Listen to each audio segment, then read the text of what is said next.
Moradabad municipality की गाड़ी में 3 बैलेट बॉक्स चोरी से ले जाने की कोशिश के बाद एसपी कारकुनों ने स्ट्रांग रूम के बाहर जबरदस्त हंगामा किया। मुरादाबाद की मंडी कमेटी में एसपी कारकुनों ने स्ट्रांग रूम के बाहर एहतजाज किया। बैलेट बॉक्स की चोरी की वारदात के दौरान हंगामा आराई के बाद डीएम और एसएसपी मौके पर पहुंचे और तमाम बैलेट बॉक्स पर अपनी निगरानी में मोहर लगवाई।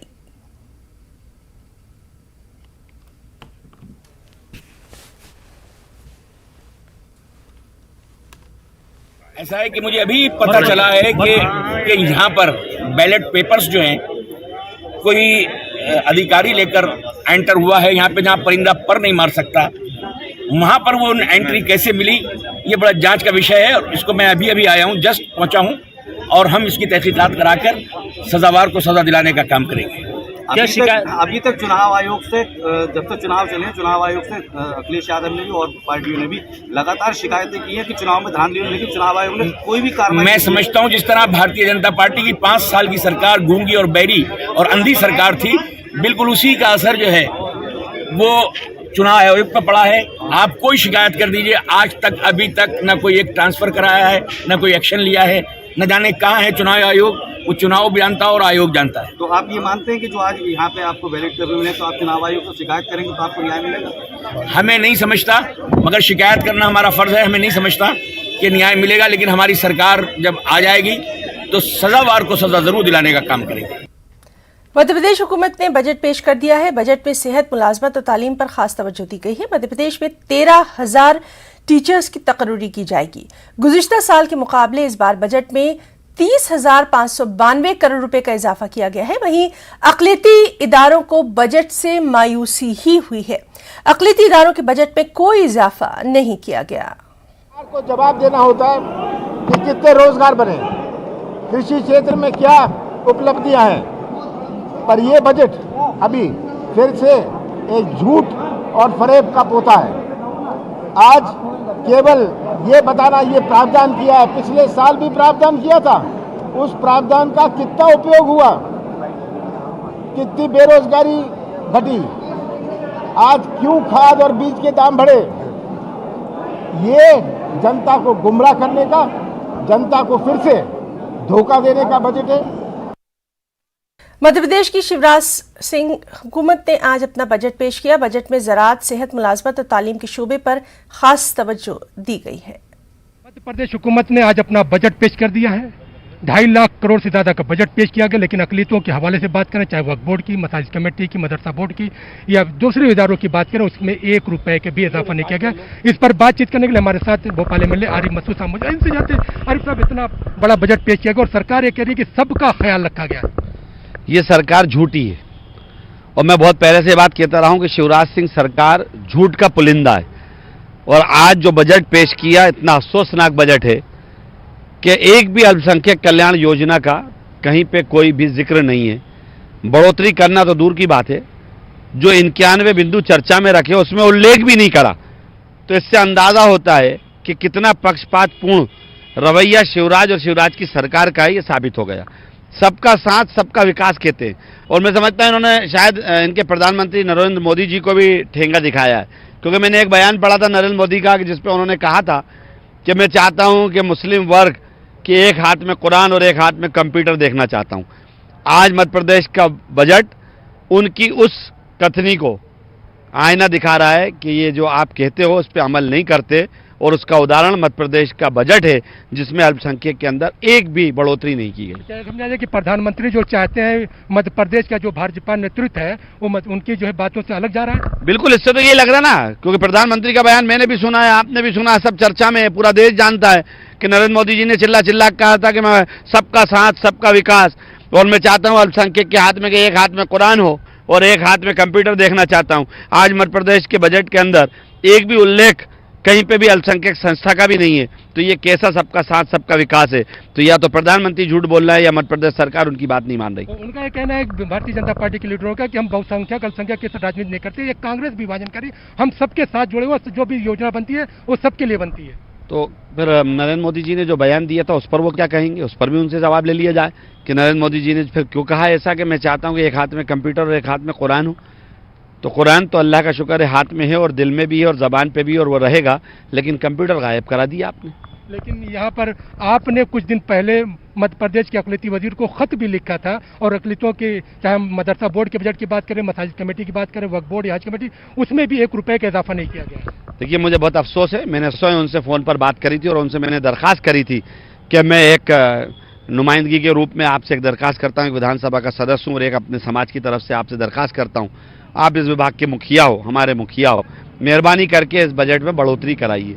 लेकिन निराशाजनक बजट है और मैं समझता हूँ मंत्री भी आशा हैं, सब मंत्री उन्होंने बना रखे दिखाने के लिए, एक ही का खेल चल रहा है, बाकी कोई नहीं है। पिछड़ों की बात करते हैं, पिछड़ों की सरकार है, 50 करोड़ रुपये ये लिया हुआ है, 50 करोड़ का प्रावधान है पिछड़ों के लिए। तो ये सरकार ना अल्पसंख्यकों की है, ना पिछड़ों की है, ना गरीबों की है, ना किसानों की है, ये सरकार सिर्फ बेईमान और धोखेबाजों की है। इतना नाज़रीन, हम देखते हैं कि मध्य प्रदेश के जो आज हुकूमत ने बजट किया, हुकूमत भले से बड़े सारे दावे करे, लेकिन यहाँ पर अगर अक़लियतों के हवाले से बात करें, जो ज़मीनी सच्चाई है कि बड़ा मायूसी का कदम है, क्योंकि न तो बजट में, चाहे हम गवर्नर के खिताब की बात करें, उसमें अक़लियती लफ्ज़ का इस्तेमाल नहीं किया गया, और आज का जो बजट जो है वज़ीर ख़जाना पेश किया जगदीश धोड़ा ने, उसमें भी अक़लियती तबके का कोई जिक्र नहीं, और जो अक़लियतों के इदारे हैं उसमें 1 रुपये की भी इजाफा नहीं किया गया है। कैमरामैन मोहसिन खान के साथ मैं ताब आलम, न्यूज़ 18 उर्दू, भोपाल। महाराष्ट्र असेंबली में नवाब मलिक मामले पर खूब हंगामा आराई देखने में आई। बीजेपी नवाब मलिक के इस्तीफे का लगातार मुतालबा कर रही है। बीजेपी अरकान असेंबली ने असेंबली से वॉकआउट किया। बीजेपी का कहना है कि हुकूमत नवाब मलिक के पीछे खड़ी है, यानी वो दाऊद के साथ है। बीजेपी लगातार अगाड़ी हुकूमत पर हमलावर है। उसने अपोजिशन लीडरों को मुबैना तौर पर फंसाने के मामले में आज असेंबली की दहलीज पर एहतजाज किया। अपोजिशन लीडर देवेंद्र फडणवीस ने अघाड़ी हुकूमत पर सरकारी वकीलों और पुलिस के जरिए अपोजिशन लीडरों को झूठे मुकदमात में फंसाने की साजिश रचने का इल्जाम लगाया था। देवेंद्र फडणवीस ने असेंबली स्पीकर को पेन ड्राइव भी सौंपा। उन्होंने रियासती हुकूमत के खिलाफ पेन ड्राइव में सबूत पेश करने का दावा किया। जिस तरीके से देवेंद्र जी ने दाऊद के खिलाफ की जंग छेड़ी है और दाऊद के मालमत्ता के ऊपर सवालिया निशान खड़े किए हैं, और बाद में ये पता चलता है कि सत्ता में बैठे हुए महाराष्ट्र के लोग ही विपक्ष और देवेंद्र जी को खत्म करना चाह रहे हैं, राजनीतिक बर्बाद करना चाह रहे हैं। इस पार्श्वभूमि के आधार पर हम महाराष्ट्र सरकार से मांग करते हैं कि विपक्ष के नेता देवेंद्र जी की सुरक्षा बढ़ाई जाए, उनकी सुरक्षा पे और ध्यान देना पड़ेगा, ये हमारी पहली मांग है। और दूसरा, ये जो 132 घंटे की वीडियो है, इसका मास्टरमाइंड कोई है तो वो एडवोकेट चौहान है। वो एडवोकेट चौहान इसके बाद सेफ रहना जरूरी है। हमारी इच्छा है वो सेफ रहे। उससे कौन मिलता है कौन नहीं मिलता है उसके बारे में भी शंका उठाई जा सकती है, और वो प्राइम विटनेस है इस सब मामले का, और उसकी सुरक्षा भी महाराष्ट्र सरकार की जिम्मेदारी है। ये हमारी दूसरी मांग है। तेलंगाना हुकूमत ने बेरोजगार नौजवानों के लिए खुशखबरी दी है। असेंबली में सीएम केसीआर ने मुख्तलिफ महकमों में 91,142 खाली पड़ी आसामियों को पूर्ण करने के लिए रास्त भर्ती का ऐलान किया। केसीआर ने असेंबली में अपने खिताब में कहा कि इस सिलसिले में जल्द ही नोटिफिकेशन जारी कर दिया जाएगा। 11,103 कॉन्ट्रैक्ट पर मुलाजमीन को रेगुलर करने का भी ऐलान केसीआर ने किया। बाकी 80,049 खाली पड़ी आसामियों पर सीधी भर्ती की जाएगी। 31,147 ఖాళీలు ఏర్పడాయి అధ్యక్ష.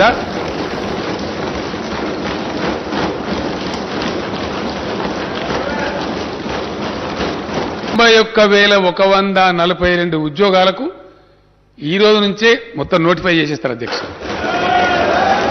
టుడే ఇట్ సెల్ఫ్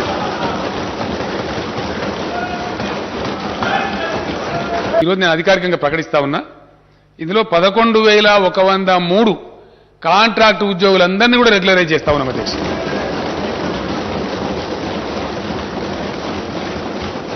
మిగిలినటువంటి తమరు ప్రతిపాదించిన మన లెజిస్లేచర్ ఉద్యోగాలు కూడా ఉన్నాయి అధ్యక్ష. అది కూడా చెప్తే నేను డీటెయిల్స్ వస్తాయి. 80,039 ఉద్యోగాలకు తక్షణం ఈ రోజు నుంచే సంబంధిత శాఖలకు నోటిఫికేషన్లు ఇష్యూ అయితే అధ్యక్ష. దీంట్లో విద్యాశాఖలోనే సుమారు 25 నుంచి 30 వేలు వస్తున్నాయి అధ్యక్ష.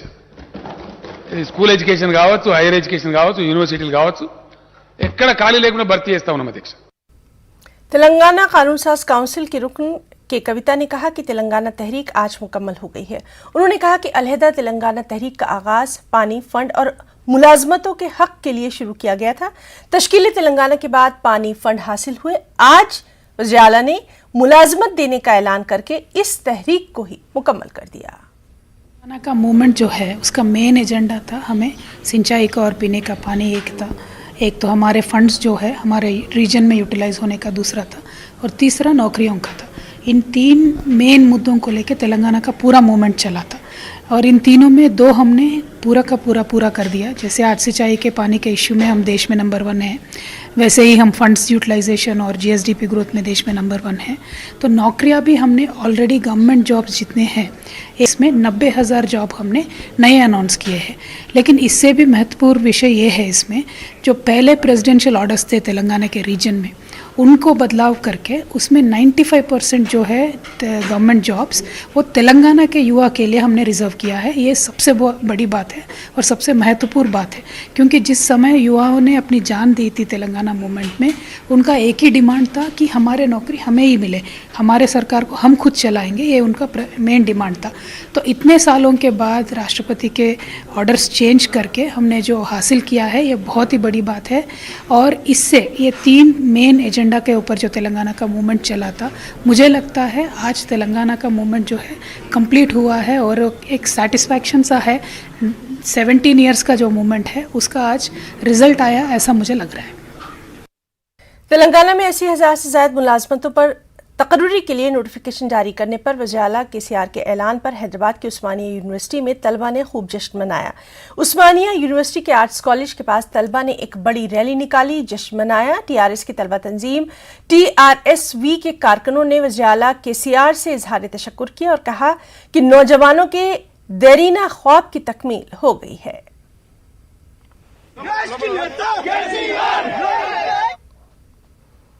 कश्मीरी पंडितों की हिजरत पर मबनी फिल्म द कश्मीरी फाइल्स 11 मार्च को रिलीज होगी. इस फिल्म में कश्मीरी पंडितों की हिजरत को पेश किया गया है. फिल्म में 1990 की सूरत हाल को फिल्माने की कोशिश की गई है. इस फिल्म के हिदायतकार विवेक रंजन अग्निहोत्री और दीगर ने आज हैदराबाद के पुराने शहर का दौरा किया. उन्होंने चार मीनार के पास मौजूद मंदिर में दर्शन किए और कहा कि ये फिल्म इंसानियत पर मबनी है. फिल्म की रिलीज के लिए अदालत ने इजाजत दी है. CBFC ने सर्टिफिकेट दिया है. ये फिल्म दहशतगर्दी के खिलाफ है.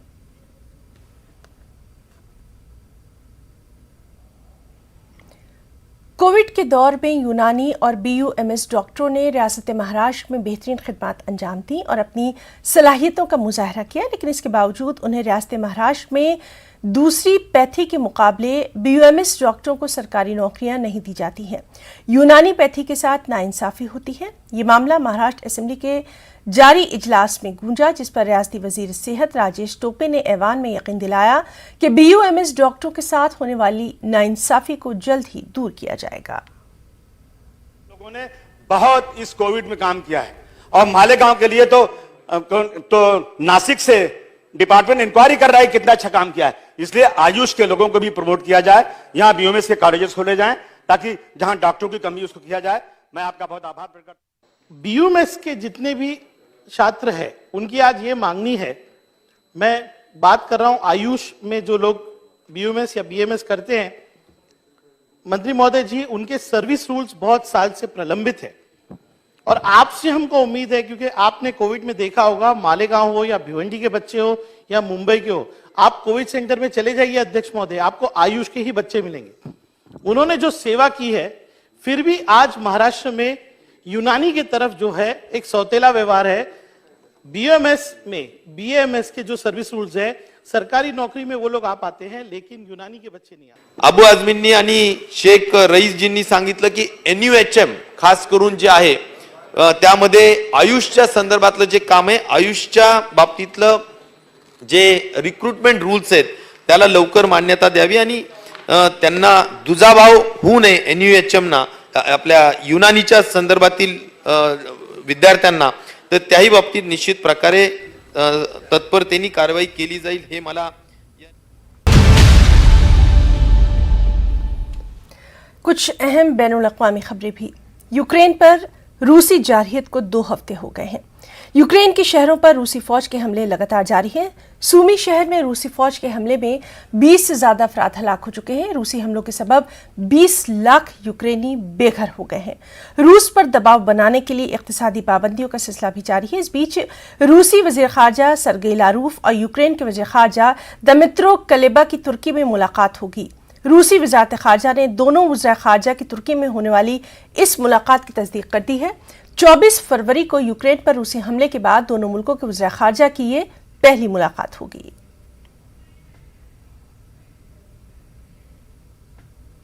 यूक्रेन के सदर वोलोदिमीर ज़ेलेंस्की ने रूस का हर मुहाज पर मुकाबला करने और उसे शिकस्त देने के अज़्म का एक बार फिर इजहार किया। बरतानिया की ऐवान नुमाइंदगान से वीडियो कॉन्फ्रेंसिंग के जरिए खिताब में यूक्रेनी सदर ज़ेलेंस्की ने बरतानवी वज़ीर-ए-आज़म विंस्टन चर्चिल के कौल को दोहराया और कहा कि यूक्रेन की फौज दुश्मनों का समुद्र, जंगल और रेगिस्तान में मुकाबला करेगी। किसी भी गैर मुल्की सदर ने बरतानिया की ऐवान नुमाइंदगान से पहली बार खिताब किया है।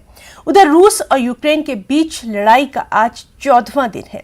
रूस ने जंगज़दा यूक्रेन से शहरियों की बाहिफाजत निकलने के लिए आज भी इंसानी बुनियादों पर आर्जी जंगबंदी का ऐलान किया। जीत हमारी होगी। मादरे वतन के लिए हम आखिरी दम तक लड़ेंगे। हम शहरों, मैदानों, जंगलों और साहिलों में उनका मुकाबला करेंगे।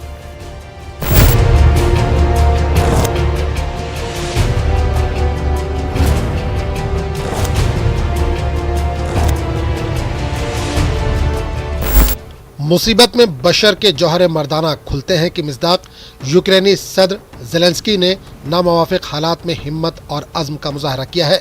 ज़ेलेंस्की मगरिब को मुत्तहिद करने वाली क़ुव्वत के रूप में उभरे हैं। यूक्रेनी फौज हर महाज पर रूस का मुकाबला कर रही है।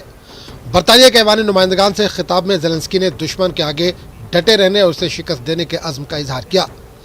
ज़ेलेंस्की रूस के खिलाफ यूक्रेन की लड़ाई का मुआवजना दूसरी जंग अजीम में नाजी जर्मनी के खिलाफ बरतानवी जंगी कोशिशों से कर रहे हैं। Бути чи не бути? Ви добре знаєте, це шекспірівське питання. 13 днів тому це питання ще могло прозвучати про Україну. Але зараз вже ні. Очевидно, що бути. Очевидно, що бути вільними. І де, як не тут, нагадати вам слова, які Великобританія вже чула, і які знову актуальні. Ми не здамося і не програємо. Ми підемо до кінця, ми будемо боротися на морях, будемо битися в повітрі, ми будемо захищати нашу землю, якою не була ціна. अपने खिताब के दौरान ज़ेलेंस्की ने बरतानिया से अपील की कि वो रूस के खिलाफ मजीद पाबंदियां आयद करे। इन्होंने कहा कि रूस पर आयद की गई पाबंदियां खुश आइंद है, लेकिन ये काफी नहीं। Звичайно, з вашою допомогою цивілізації великих країн, з підтримкою вашою, за яку ми вдячні і на яку ми дуже розраховуємо. І я окремо тобі вдячний, Борисе, мій друже. Посилюйте санкції проти держави-терориста. Визнайте її, нарешті, державою-терористом. Знайдіть спосіб зробити безпечним наше українське небо. Зробіть те, що ви можете. Те, що ви повинні. До чого зобов'язує велич. ज़ेलेंस्की ने यूक्रेन पर नो फ्लाई जोन कायम करने की जरूरत पर जोर दिया। आईसीसी की जानिब से रूस के खिलाफ जंगी जराइम के तहकीकात के फैसले से ज़ेलेंस्की पर उम्मीद है। इनका मानना है कि इसके मुस्बत नताइज बरामद होंगे। Bureau report, news 18 Urdu. McDonald's, Starbucks, Coca Cola, PepsiCo और जनरल इलेक्ट्रिक जैसे कई आलमी ब्रांड्स ने ऐलान कर दिया है कि वो यूक्रेन पर हमले के रद्देअमल में रूस में अपना कारोबार आर्जी तौर पर मुअत्तल कर रहे हैं। मैकडोनल्ड्स के सदर और सीईओ ने मुलाजमीन के नाम एक खत लिखा जिसमें लिखा गया कि हमारे उसूलों के मुताबिक हम यूक्रेन में लोगों को होने वाली गैर जरूरी तकालीफ को नजरअंदाज नहीं कर सकते। खत के मुताबिक मैकडोनल्ड्स आर्जी तौर पर रूस में मौजूद 850 स्टोर्स को बंद कर देगा, लेकिन वहां मौजूद अपने 62,000 मुलाजमीन को तनख्वाह की अदायगी जारी रखेगा। कोक के पार्टनर स्विट्जरलैंड में कायम Coca Cola Hellenic bottling company के रूस में 10 बॉटलिंग प्लांट्स हैं जो उसकी सबसे बड़ी मार्केट है। Coca Cola Hellenic bottling company Coke में 21% हिस्सा रखती है।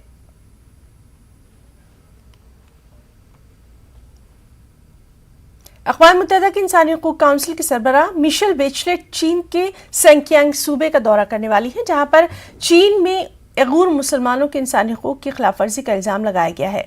उन्होंने अक़वाम मुत्तहिदा की इंसानी हकूक़ काउंसिल से एक वीडियो खिताब में चीनी हुकूमत के साथ सफरी मुआहदे पर दस्तखत होने की जानकारी दी और कहा कि यह दौरा मई में मुतवक्किल है। I remain concerned about the treatment of individuals who speak up on human rights issues that are deemed critical of the policies of the authorities at the local or national level, some of whom have faced restrictions on their freedom of movement, including house arrest, or in some cases have been sentenced to terms of imprisonment based on criminal charges stemming from their activities. I am pleased to announce that we have recently reached an agreement with the government of China for a visit. Since my office and the government of China have initiated concrete preparations for a visit that is foreseen will take place in May of this year.